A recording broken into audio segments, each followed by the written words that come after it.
सबको सबको सबके साथ चलने का काम इन्होंने किया है, कर रही हैं। आइए हम लोग सुनते हैं दीदी बरखा आनंद जी को। विषय है आओ चले शिव की ओर। कुछ जिज्ञासाएं आई हैं इनके लिए, शिव गुरु से जुड़ी हुई, उसका भी समाधान सुनेंगे हम लोग।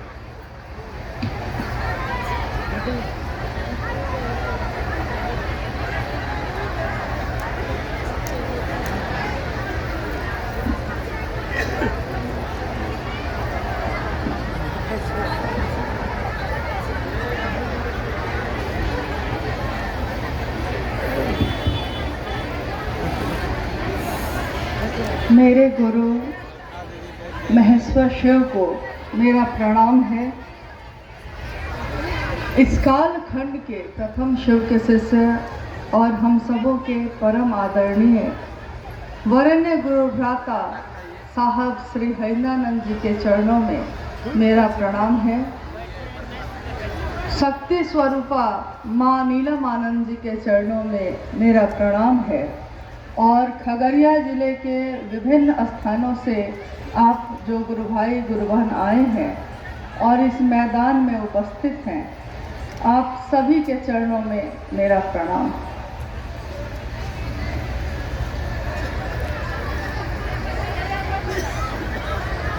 हम सब यहाँ जो इकट्ठे हुए हैं आज एक शिव गुरु महोत्सव का आयोजन है और इस आयोजन में हम भी आए, आप भी आए। मेरे गुरु भी शिव हैं, आपके गुरु भी शिव हैं। और ये शिव शिष्यता की बात इस काल खंड में नई आ गई है ऐसा नहीं है। हजारों वर्षों से घर घर में शिव की पूजा होती आई है। पूजा का अर्थ होता है कि मेरे जो आराध्य हैं, मैं जिसकी पूजा करती हूँ, मेरे जीवन में, मेरे मन में, मेरी बोली में भी वो दिखना चाहिए। लेकिन हजारों वर्षों की पूजा के बाद भी ये परिणाम हमारे आपके जीवन में नहीं उतर पाया। कारण मात्र एक रहा कि शरीर से तो हम साथ रहते रहे, शरीर से तो पूजा पद्धति का पालन करते रहे, लेकिन मन से जरा भी नजदीक नहीं हो पाए। शिव के मंदिरों में भीड़ लगती रही। हमारे घर के पूजा घर में हम घंटों बैठकर मंत्र का जप करते रहे, शिवलिंग पे जल चढ़ाते रहे, फूल पत्ती चढ़ाते रहे, उपवास करते रहे। लेकिन हमारी चाहत बस इतनी ही होती थी कि मेरा परिवार अच्छा रहे, मेरे बच्चे अच्छे रहें, सब कुछ अच्छा हो। इसके अलावा मेरे भी इस जीवन की कोई यात्रा है, मेरा जन्म जो हुआ है इस धरती पे, इसके पीछे कोई कारण है। हमने इस पे कभी भी सोचा ही नहीं।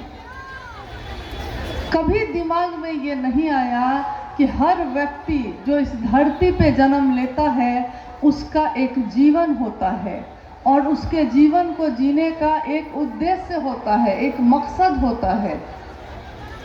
न वैसा गुरु मिला, न वैसा सानिध्य मिला। लेकिन देखिए, आज कभी कभी ऐसा होता है कि कोई कहता है, जब हम शिव की बात करते हैं, शिव को गुरु बनाने की बात कहते हैं, शिव का शिष्य बनने की बात कहते हैं, तो कुछ वैसे लोग मिल जाते हैं जो कहते हैं कि ये बात किसने कही आपको।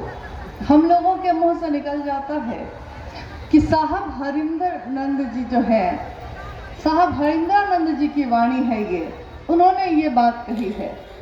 लोग कहते हैं कि क्या हरिंद्रानंद साहब खुद आए थे आपको ये बात कहने? तो हम कहते हैं कि नहीं, शरीर से वो खुद नहीं आए थे, लेकिन बात उन्हीं की आई थी। और बात जिसकी होती है उस बात में उस व्यक्ति की ऊर्जा होती है जिसकी बात आई है।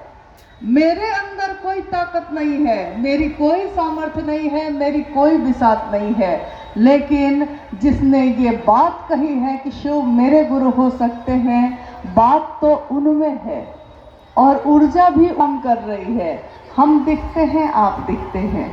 अभी भाई चंदन जी ने भजन गाया, घर मंदिर से नहीं वो कम, तुम रख दो जहां कदम ए हरिंद्र, सारी दुनिया बिछाती है फूल, दिल अपना बिछाएंगे हम।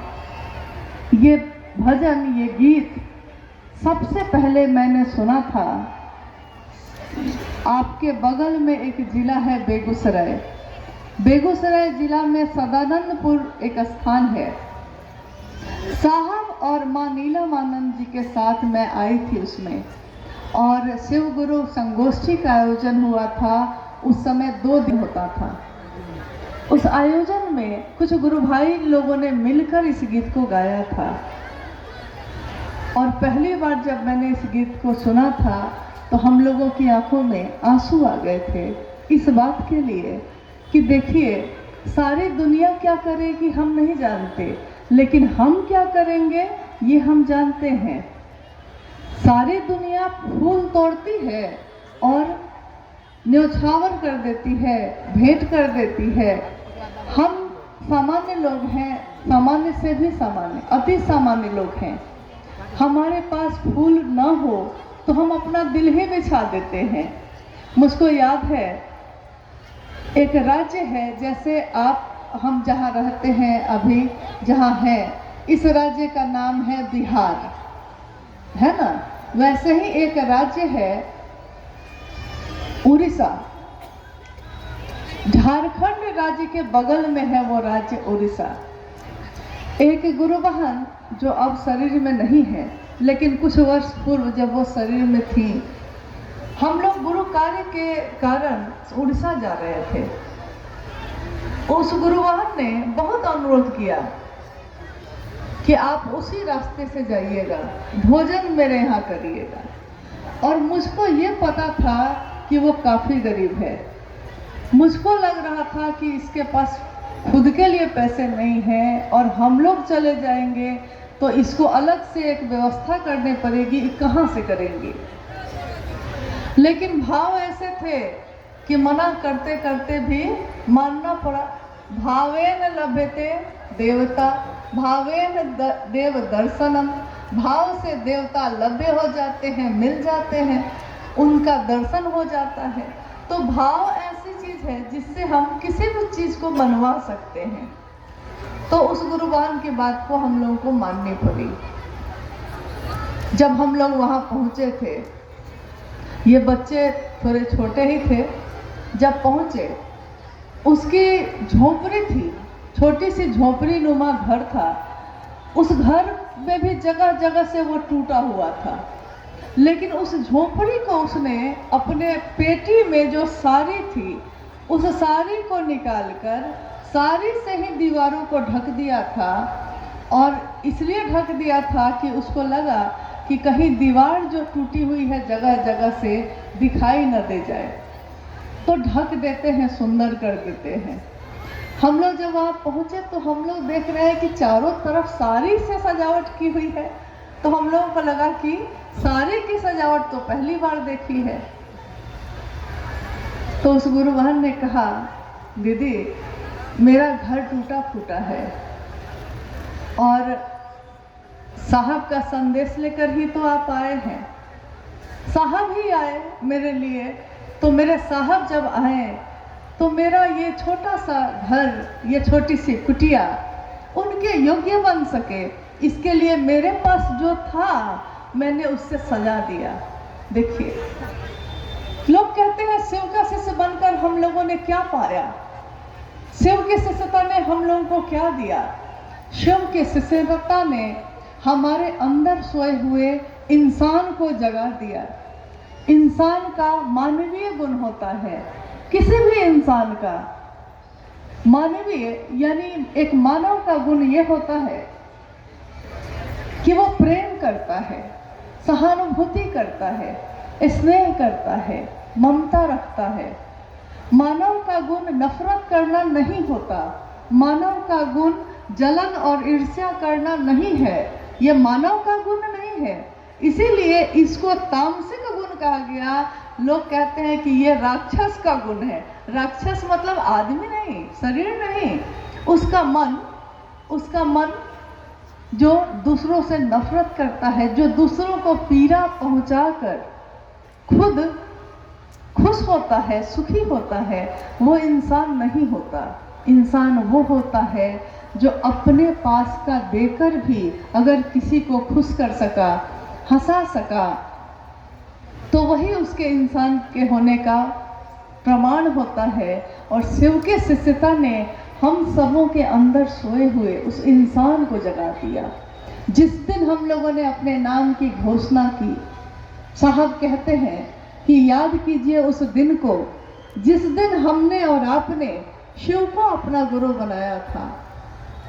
कितना सुंदर मन था हमारा, कितने अच्छे मन से माना था हम लोगों ने।